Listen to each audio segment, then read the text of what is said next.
যেহেতু আমি কুমিল্লার সন্তান এবং আমার বাসা কুমিল্লা শহরের একদম পাশেই, সো কুমিল্লার রাজনীতিতে যারা আছেন মোটামুটি কম বেশি সকলকে চিনি। কুমিল্লা ৬ এই আসনকে ঘিরে একটা চমক দেখেছি আমরা যে জনগণ ভেবেই নিয়েছিল যে এই আসনে বিএনপির মনোনয়ন পাবেন বেগম খালেদা জিয়ার, যিনি উপদেষ্টা হিসাবে ছিলেন বা এখনও আছেন, জনাব হাজী আমিনুর রশিদ ইয়াসিন সাহেব। অপরদিকে এখানে বিএনপির আরেকজন প্রভাবশালী নেতা সাক্ষ্য ভাই আছেন, আর যিনি মনোনয়ন পেয়েছেন মনিরুল হক চৌধুরী। মনিরুল হক চৌধুরীর মনোনয়ন পাওয়ার পরে হাজী ইয়াসিন সাহেবের যারা সমর্থক আছেন তারা গত ৩ দিন কুমিল্লাতে ব্যাপক পরিমাণ তারা শোডাউন করছেন এবং নেতাকর্মীরা ক্ষোভের বহিঃপ্রকাশ করছেন। কারণ হচ্ছে তাদের বক্তব্য যে 17 বছর দলের দুর্দিনে নেতাকর্মীদের সাথে তিনি যোগাযোগ রেখেছেন, তাদের বিরুদ্ধে যে মামলাগুলো হয়েছে সেই মামলার খরচ চালানোর জন্য যে টাকা পয়সা দরকার সেটা তিনি দিয়েছেন, পরিবারের কাছে ভরণ পোষণ দিয়েছেন। তাদের নেতাকর্মীরা চ্যালেঞ্জ ছুড়েছেন বা প্রশ্ন ছুড়েছেন যে মনিরুল হক চৌধুরী যিনি মনোনয়ন পেয়েছেন তিনি আসলে কি করেছেন। অপরদিকে এই রাজনৈতিক সমীকরণে গতকালকে দৈনিক যুগান্তরে মনিরুল হক সাক্ষ্য ভাইয়ের একটা বক্তব্য আবার ভাইরাল যে মনিরুল হক চৌধুরীকে মনোনয়ন পাওয়ার পেছনে বা এই দৌড়ে মনিরুল হক সাক্ষ্য তিনি একটা ভূমিকা রেখেছেন। কারণ যুগান্তরকে দেওয়া সাক্ষাৎকারে তিনি বলেছেন যে আপনার সর্বোচ্চ ভোটে তিনি মনিরুল হক চৌধুরী পাশ করবে বা তারা সর্বোচ্চ চেষ্টা করবে। কিন্তু এই যে রাজনৈতিক বিভাজনের মধ্যে আমরা যারা কুমিল্লার জনগণ আছি, আমরা এই ভিডিওর মাধ্যমে একটা জরিপ আসলে চালাইতে পারি যে এখানে বিশেষ করে আমার ভিডিও কুমিল্লার আশেপাশের মানুষই বেশিরভাগ দেখেন। তো আপনার কাছে মনে হয় কি যে মনিরুল হক চৌধুরীর কারা সমর্থক আছেন, কর্মী আছেন, ভোটার আছেন, তারাও কমেন্ট করবেন। ইয়াসিন ভাইয়ের যারা আছেন তারাও কমেন্ট করবেন, বা সাক্ষ্য ভাইয়ের যারা আছেন। কারণ এখানে জোটটা যেটা মনে হচ্ছে যে সাক্ষ্য ভাই প্লাস মনিরুল হক চৌধুরী তারা একটা টিম, আর অপরদিকে হাজী ইয়াসিন সাহেব তিনি আর একটা টিম। এখন মনোনয়ন কি বদলে যেতে পারে? আমি যেহেতু ভিডিওর ক্যাপশন বা টাইটেল ক্রিয়েট করেছি কেন, কোন বেসিসে, কোন তথ্যের সূত্রে, গতকালকে ঢাকা পোস্টকে হাজী ইয়াসিন সাহেব তিনি একটা সাক্ষাৎকার দিয়েছেন। সেখানে তিনি কিন্তু একটা বক্তব্য স্পষ্ট বলেছেন যে জনাব তারেক রহমান একটা বক্তব্য দিয়েছেন যখন এই মনোনয়নগুলো দেওয়া হয়েছে তখন, যে এইটা একদম শতভাগ ফাইনাল মনোনয়ন না, এটা বদলাইতেও পারে। যেমন ইতিমধ্যেই আমরা দেখলাম যে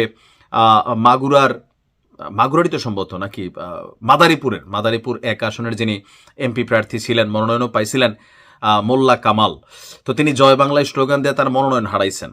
আবার বিভিন্ন জায়গায় যারা মনোনয়ন পাইছেন তাদেরও কিন্তু যারা পান নাই তারা যখন বিক্ষোভ করছিলেন তাদের বিরুদ্ধে কিন্তু দল পানিশমেন্টের ব্যবস্থা নিছে। কিন্তু দলের একটা বক্তব্য এখনো রয়ে গেছে যে এই মনোনয়নটাই শতভাগ চূড়ান্ত না, এটা বদলাইতে পারে। এখন হাজী ইয়াসিন সাহেব তিনি গণমাধ্যমে দেওয়া সাক্ষাৎকারে বলছিলেন যে তিনি আশাবাদী যে দল দিন শেষে তাকে মূল্যায়ন করবে। কেন তাকে দেওয়া হলো না? ওনার বক্তব্য ছিল যে দলের কাছে হয়তো তথ্য উপাত্তগত লেকিংস থাকতে পারে যে কুমিল্লার মাটিতে আসলে কার জনপ্রিয়তা বেশি। এখন গত ৩ দিন যাবৎ প্রতিটি ওয়ার্ডে ওনার বক্তব্য, ওনার জন্য মুনাজাত হচ্ছে, পাশাপাশি আন্দোলন তো হচ্ছে, আমরাও দেখছি সরাসরি, কুমিল্লাবাসী দেখছে যে ওনার কর্মী সমর্থকরা দিন রাত কিভাবে যতটুকু সম্ভব প্রটেস্ট করার বা ধরেন ওনার পক্ষে ন্যারেটিভ তৈরি করার জন্য মাঠে নামার দরকার, বা ওনার যেই ভোটারের শক্তি বা সামহাও যে ওনার যেই কর্মীদের যেই একটা বড় সংখ্যক ভিড় সেইটা গণমাধ্যমে প্রকাশ পাচ্ছে, আমরা ভিডিও করছি, প্রকাশ পাচ্ছে, লোকাল অংশ থেকে প্রকাশ পাচ্ছে। বিএনপির চেয়ারপারসনের কাছে অথবা ভারপ্রাপ্ত চেয়ারম্যানের কাছে একটা বার্তা পৌঁছানো যে আপনারা যে নমিনেশনটা দিচ্ছেন বা মনোনয়ন যাকে দিয়েছেন তার জনপ্রিয়তা কতটুকু বা হাজী ইয়াসিন সাহেবের জনপ্রিয়তা কতটুকু, এই জিনিসটা সম্ভবত বোধগম্য করার জন্য। সেখান থেকে ইয়াসিন সাহেব মনে করছেন যে দিন শেষে এই মনোনয়ন বদলাতে পারে, দল সঠিকভাবে তথ্য উপাত্ত নিয়ে মূল্যায়ন করলে তিনি আসলে মনোনয়ন পাবার যোগ্যতা রাখেন। তো শুধুমাত্র ওনার কুমিল্লা ৬-এর আসন না, সারা বাংলাদেশে অনেক আসনেই বিএনপির এই তথ্য উপাত্তগত অনেক ধরনের কি বলে যে ভারসাম্যহীনতা কিন্তু দেখা দিয়েছে, বাস্তবতা এটাই। তো আমিও যতদূর গত ১৫ থেকে ১৭ বছর দেখলাম যে কুমিল্লার রাজনীতিতে বিএনপি বলতে আমরা কিন্তু মনিরুল হক সাক্ষ্য ভাই, তিনি মেয়র ছিলেন, আওয়ামী লীগের সময়ও তিনি আপনার মেয়র নির্বাচিত হয়েছেন, দিন শেষে আবার একটা নির্বাচনের জন্য তিনি বহিষ্কৃত হয়েছেন দল থেকে। আর হাজী ইয়াসিন ভাই, তারা দুইজনকে ঘিরেই কিন্তু আসলে কুমিল্লার রাজনীতিতে বিএনপির প্রচারণা অথবা ধরেন রাজনৈতিক অ্যাক্টিভিটিস আমরা কিন্তু দেখে আসছি, বক্তব্য পাল্টা বক্তব্য ছিল। কিন্তু মনিরুল হক চৌধুরী সাহেবের ব্যাপারে বা ওনার কর্মী সমর্থকরা আমি হতে পারে যে আমার সাথে ফ্রেন্ড লিস্টে কানেক্টেড নাই, অথবা ওই রকম প্রচার প্রচারণা কিন্তু আসলে ওনার দেখা যায়নি। তারপরে উনি আবার বর্ষিয়ান নেতা, উনি আবার সম্ভবত ওনার যে ফ্যামিলি লিগেসি সেইটা আবার বিশাল ঐতিহাসিক ফ্যামিলি লিগেসি আছে। এখন দল যখন মূল্যায়ন করে তখন আসলে মাঠে একটা জরিপ নেয়, তাদের একটা টিম থাকে, তো সেই জরিপের আলোকেই তারা কিন্তু এই প্রাথমিক যে মনোনয়নটা দিয়ে দেয়। যেহেতু হাতে আর একটা অপশন রাখছে, যেমন ব্যারিস্টার রুবিন ফারহানার জায়গাটাতে এখনো কাউকে দেওয়া হয়নি, ওনার জন্য কিন্তু অপশন খালি আছে যে জোটে না গেলে তিনিও আসন পাবেন, রিজভী সাহেবও কিন্তু পায় নাই। তো স্বাভাবিকভাবে এরকম একটু ইস্যু আছে। এখন কুমিল্লা 6-এর মনোনয়ন বদলে যেতে পারে।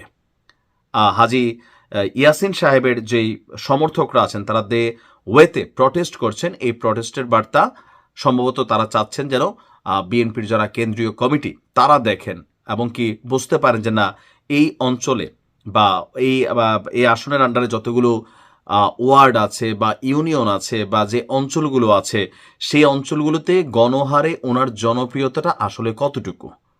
গেল 3 দিন যাবৎ সারা কুমিল্লা জুড়ে যেই অস্থিরতা আমরা দেখছি, সেখান থেকে হাজি ইয়াসিন সাহেবের যে কর্মী সমর্থকদের একটা বড় সংখ্যক ভিড় আছে সেটা কিন্তু প্রমাণিত।